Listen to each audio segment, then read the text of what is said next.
बच्चों, पिछली वीडियो में हमने पाठ 7 क्यों क्यों छोरी के आधे भाग का अध्ययन किया था। पाठ के शेष भाग का अध्ययन हम इस वीडियो में करेंगे। चलिए शुरू करते हैं। पाठ पढ़ते हैं और आप भी मेरे साथ दोहराइए। क्या मतलब है? क्या मतलब है तुम्हारा? क्यों बंद है कहने का? क्या मतलब है तुम्हारा? क्यों बंद है कहने का? तो तुम्हें रोक कौन रहा है? तो तुम्हें रोक कौन रहा है? पर कोई कक्षा ही नहीं लगी। पर कोई कक्षा ही नहीं लगी। कहाँ पढ़ूं? स्कूल का समय पूरा हो चुका है। स्कूल का समय पूरा हो चुका है। क्यों? उसने फिर प्रश्न किया। उसने फिर प्रश्न किया। तुम जानती हो मोइना? तुम जानती हो मोइना? मैं सुबह 9 बजे से 11 बजे तक कक्षा लगाती हूँ। मैं सुबह 9 बजे से 11 बजे तक कक्षा लगाती हूँ। मोइना ने पाँव पटकते हुए कहा।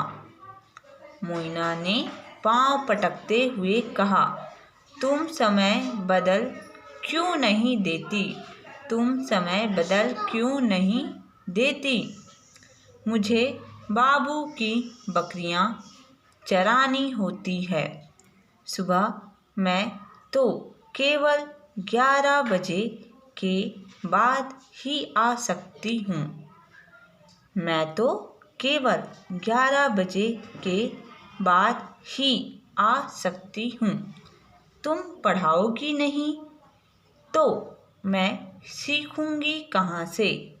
तुम पढ़ाओगी नहीं तो मैं सीखूंगी कहाँ से? मैं बूढ़ी माँ को बता दूंगी। मैं बूढ़ी माँ को बता दूंगी कि बकरी चराने वाले या गाय चराने वाले हम लोगों में से कोई भी नहीं आ सकेगा अगर स्कूल का समय नहीं बदला तो। मोइना की शिक्षिका कहती, क्या मतलब है तुम्हारा? क्यों बंद है कहने का? प्रश्न करते हुए कहती है।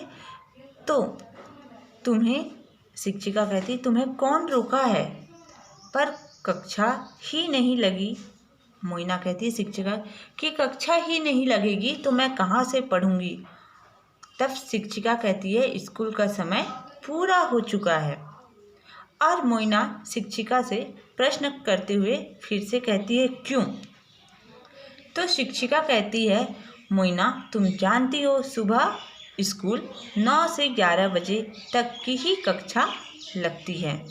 मोइना गुस्से से पाँव पटकते हुए अर्थात गुस्से से कहती है, तुम समय बदल क्यों नहीं देती? मुझे बाबू की बकरियां चरानी होती है। सुबह मैं तो केवल 11 बजे के बाद ही आ सकती हूँ। तुम पढ़ाओगी नहीं तो मैं कैसे सीखूंगी?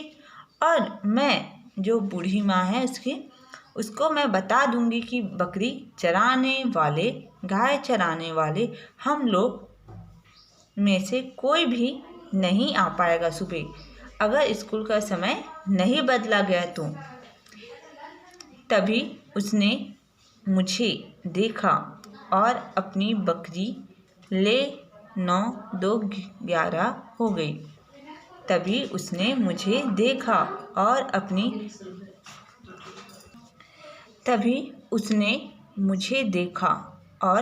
अपनी बकरी ले 9 2 11 हो गई।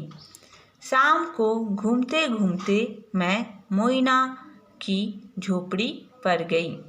मोइना चौके के पास मेज से बैठी अपनी छोटी बहन और बड़े भाई को बता रही थी एक पेड़ काटो तो 2 पेड़ लगाओ। खाने के पहले हाथ धो, जानते हो क्यों?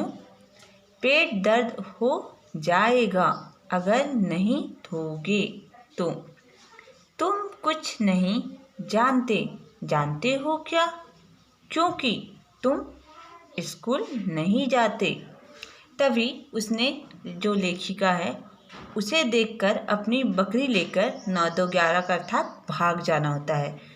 9-2-11 अर्थात भाग जाना। वह अपनी बकरी को लेकर वहाँ से भाग गई। शाम को घूमते घूमते लेखिका मोइना की झोपड़ी अर्थात मोइना के घर पर गई। मोइना चौके के पास मेज पर बैठी अपनी छोटी बहन और भाई को बता रही थी कि अगर एक पेड़ हम काट दें तो 2 पेड़ लगाओ। खाने से पहले हाथ धो, जानते हो ऐसा क्यों? बिना हाथ धोने से क्या होता है? पेट में दर्द हो जाएगा अगर नहीं धोओगे तो। तुम कुछ नहीं जानते, जानते हो क्या? क्योंकि तुम स्कूल जाते ही नहीं हो।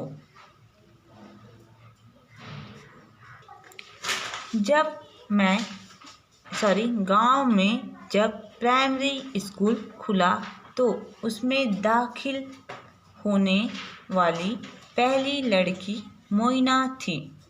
मोइना अब 20 साल की है। वह समिति के स्कूल में पढ़ाती है।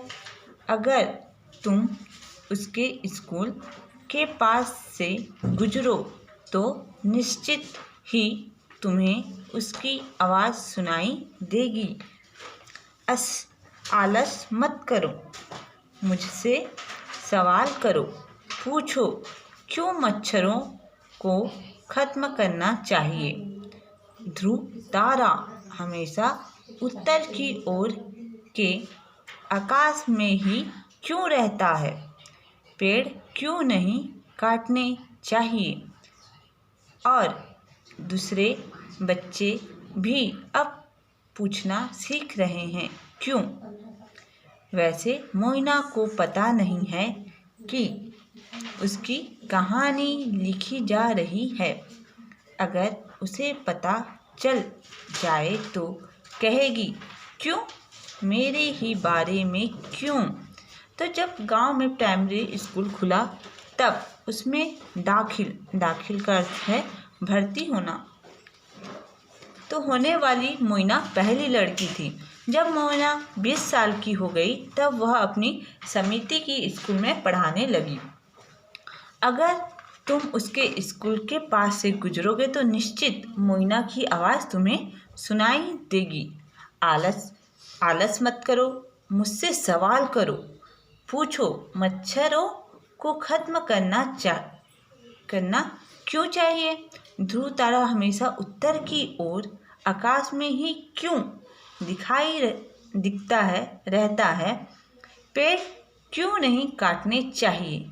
और दूसरे बच्चे भी अब मोइना की तरह प्रश्न पूछना सीख रहे हैं, क्यों? वैसे मोइना को पता नहीं है कि उसकी कहानी लिखी जा रही है। अगर उसे पता चलता तो वह कहती, क्यों? मेरे बारे में ही क्यों? तो बच्चों, इस वीडियो में इतना ही। आप भी इस पाठ को पढ़िए और अभ्यास कीजिए पढ़ने का। धन्यवाद।